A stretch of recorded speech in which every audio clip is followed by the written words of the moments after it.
Zelensky का बयान सामने आ रहा है। वो कह रहे हैं कि एक तो वो माफी नहीं मांगेंगे, माफी मांगने से साफ इनकार कर रहे हैं। दूसरा वो कह रहे हैं कि सार्वजनिक तौर पर ये जो प्रसारित हुई है बहस, ये ठीक नहीं हुई है। ऐसे में अगर अमेरिका अब अपना पूरा सपोर्ट वापस ले लेता है तो फिर जेलेंस्की के लिए अब यूक्रेन को रूस से बचाना मुश्किल हो जाएगा। नहीं, बिल्कुल देखिए, आप सोचिए यूक्रेन जो छोटी सी ताकत, मैं मानता हूँ वर्ल्ड में 3 को ही हम लोग सुपर पावर मानते हैं। एक ऐसी पावर जो वाकई में जो किसी भी कीमत पर अपने आबाद को बनाने के लिए तैयार रहते हैं, एक अमेरिका, एक रूस और एक इजराइल। अब रूस के सामने यूक्रेन इसलिए खड़ा था क्योंकि लगातार उसको अमेरिका की मदद, या फाइनेंशियल मदद हो या आपका वेपन की मदद हो, अगर वो मिसाइल्स वगैरह बाइडेन एडमिनिस्ट्रेशन द्वारा नहीं दिए जाते जेलेंस्की को, क्या यूक्रेन की सेना टिक पाती थी दिन तक? कदाचित भी नहीं। और आज की स्थिति ये है कि पूरा यूरोप इस बात को लेकर सदमे में है, सहमे में है कि अगर ये जेलेंस्की वाली वॉर, यानी कि जो एक समझौता होना था, ये नहीं होगा तो स्थिति क्या बनेगी। और देखिए क्या होगा, रशिया यूक्रेन के अगर बीच में दूरियां बढ़ेगी, इधर चीन के द्वारा भी अच्छा खासा वैश्विक राजनीति में एक घेरने की पहल हो रही है। जो रूस और अमेरिका कभी कोल्ड वॉर में रहते थे, वो रूस अमेरिका से बात कर रहा है, और यूक्रेन जो 3 सालों से मदद हासिल कर रहा था, उसकी वहां पर जाकर के बहस हो जाती है। तो क्या ये घेरने की रणनीति बन रही है कि किसी भी तरीके से जेलेंस्की को घुटने पर लेकर के आया जाए? क्योंकि पहले भी राष्ट्रपति ट्रंप की तरफ से इस तरीके का बयान सामने आया था कि आप तानाशाह हैं, और उसके बाद उन्होंने यहां तक कह दिया था कि अगर यूक्रेन में शांति हो सकती है तो मैं इस्तीफा भी दे दूंगा।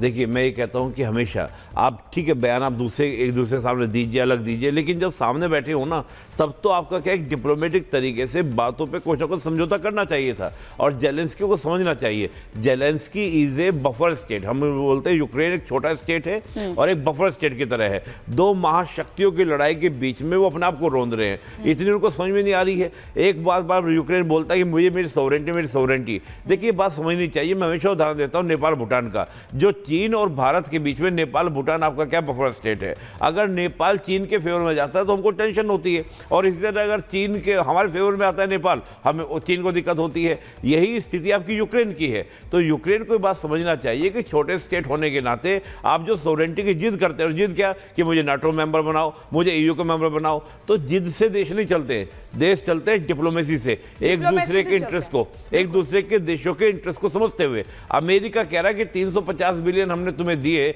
हमें बदले में क्या मिला? अपने मिनरल्स दो। अब यहाँ पे जेलेंस्की कहते हैं मैं मिनरल्स नहीं दूंगा। नहीं, सर इसी बात का मैं जिक्र कर रही हूँ निपुण जी। यहाँ पर देखिए, मिनरल डील को लेकर समझौता होना था, क्योंकि बार बार अमेरिका बता रहा भाई हमने तुमको मदद दी है, और अमेरिका अब जब डोनाल्ड ट्रंप की राज में चलेगा तो गिव एंड टेक पॉलिसी पर ही भरोसा रखता है। सिक्योरिटी डील की जैसी बात शुरू होती है, बात बिगड़ने लगती है। अब आप मुझे बताइए, जो मौजूदा स्थिति है, क्या इसमें लगता है कि अभी या आगे भविष्य में बातें कहीं ना कहीं बेहतर होंगी, रिश्ते बेहतर होंगे? इसी बीच एक बड़ी खबर आ रही है, इसी का सवाल का जवाब दीजिएगा। एक बड़ी खबर अपने दर्शकों को बता दें, ट्रंप जेलेंस्की में बहस। दुनिया जेलेंस्की के समर्थन में आए यूरोप के कई देश, ऑस्ट्रेलिया कनाडा में जेलेंस्की के समर्थन में आए हैं। ऑस्ट्रेलिया कनाडा जेलेंस्की के समर्थन में आए हैं निपुण जी।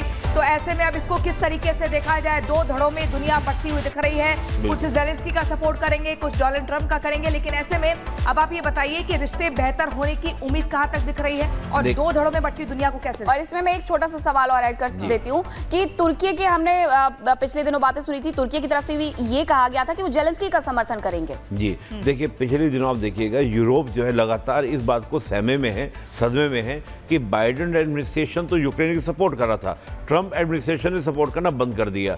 तो जो एक सिक्योरिटी की गारंटी अमेरिका के द्वारा यूरोप को मिलती थी, वो कहीं ना कहीं ब्रेक हुई है।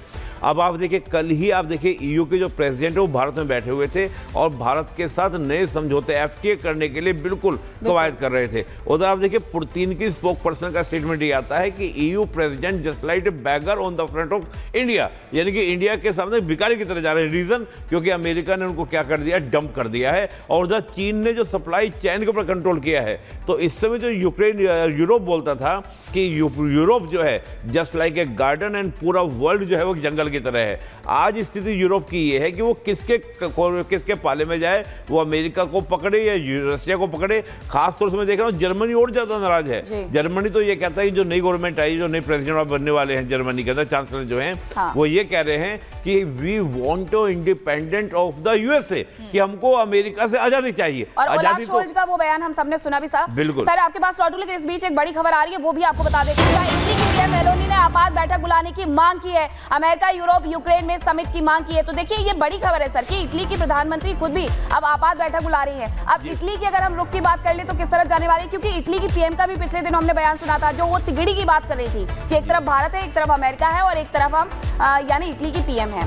ठीक है सर, आपके पास लौटू, लेकिन इसी के बीच आपको और भी खबरें हैं जो दर्शकों को मैं पहुंचा देती हूं। जहां ट्रंप के सामने यूक्रेन के राष्ट्रपति ने बहस तो कर ली, लेकिन अब सबसे बड़ा सवाल यही है कि वो पूरे यूक्रेन के लिए कई सवाल छोड़ गए हैं। अमेरिका लौटेंगे या नहीं लौटेंगे, वो सवाल जिनका जवाब अब यूक्रेन को खोजना ही होगा कि आखिरकार अमेरिका साथ नहीं देगा तो साथ कौन खड़ा होने वाला है।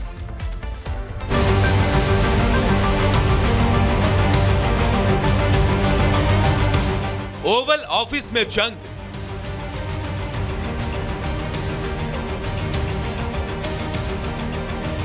ट्रंप ने दिखाया अपना रंग।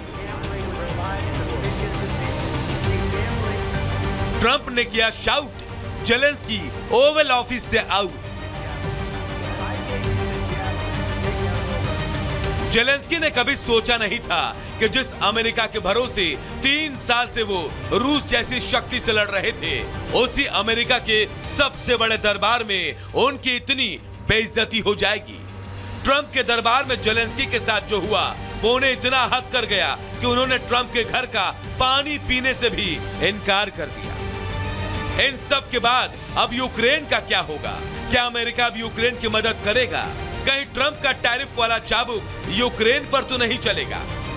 क्योंकि इस बहस के बाद अब यूक्रेन के लिए अमेरिका की ओर से कोई मदद सामने आएगी कहना बिल्कुल मुश्किल है। ट्रंप पहले ही मानते आए हैं कि अमेरिका ने अब तक बहुत सा पैसा यूक्रेन युद्ध में खर्च किया। यूक्रेन के साथ बैठक में भी ट्रंप ने जेलेंस्की को याद दिला दिया कि वो अमेरिका के बिना कुछ भी नहीं। Stupid president, $350 billion.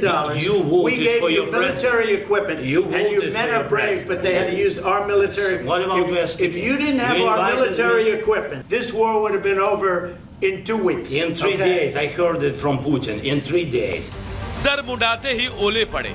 कहीं ट्रंप के साथ जेलेंस्की की यह मुलाकात उनके देश के लिए एक नई मुसीबत न बन जाए, क्योंकि ना तो अमेरिका के साथ उनका खनिज समझौता हो पाया और ना ही ट्रंप ने पुतिन के खिलाफ उन्हें मदद करने का वादा किया। ऊपर से नाटो की सदस्यता के लिए अमेरिका पहले ही मना कर चुका है। Bureau report, Republic Bharat. During the war, everybody has problems. Even you, but you have nice ocean and don't feel now, but you will feel it in the future. God bless. You don't know that. God bless. You don't God know bless. that. You will Don't- not you have a gotta- war. Don't tell us what we're going to feel. I'm not telling you. Because I'm you're in no answering on this position to question. dictate that. That's Remember, exactly- you're right now not in a very good position. Do you think that it's I will respectful answer. to come to the Oval Office I of will the United answer. States of America and attack the administration that is trying to prevent the destruction of your country? Hello. और हमारे साथ defence expert colonel Shailendra Singh भी जुड़ गए हैं। Sir, जिस तरीके से बार बार अमेरिका कह रहा है कि हमने यूक्रेन को मदद दी है, अब उस इन्वेस्टमेंट का रिटर्न हमें चाहिए। $500 अरब का जिक्र हो रहा था, $350 अरब पर सहमति बन जाए, इस तरह की कोशिश की जा रही थी, लेकिन अमेरिका कहता है कि इसके बदले कुछ नहीं मिलेगा और सुरक्षा तो कतई नहीं मिलेगी। लेकिन अब दोनों देशों को जिस तरीके से हम देख रहे हैं, जिस जगह वो खड़े हैं, क्या स्थिति है, क्या मैसेज जा रहा है, क्योंकि 2 धड़ों में दुनिया बढ़ती हुई दिख रही है। जय हिंद, नमस्कार। देखिए, सबसे बड़ी बात यह है कि डिप्लोमेसी अपने आप में एक बहुत ही अजीबोगरीब टॉपिक है, एक अजीबोगरीब टॉपिक ऑन ग्राउंड है।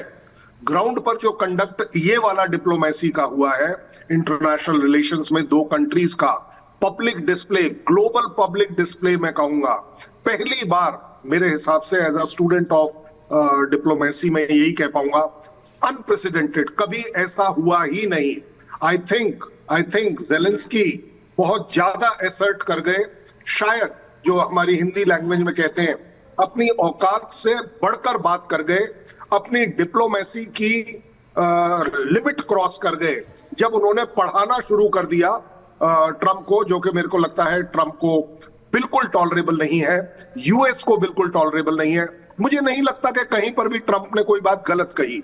उन्होंने सिर्फ ये कहा कि यस, आपको कंप्रोमाइज करने पड़ेंगे, अदरवाइज ये जो पीस है ये नहीं हो पाएगी। और उन्हें लग रहा है कि ये पीस थर्ड वर्ल्ड वॉर को अवॉइड करने के लिए होनी चाहिए।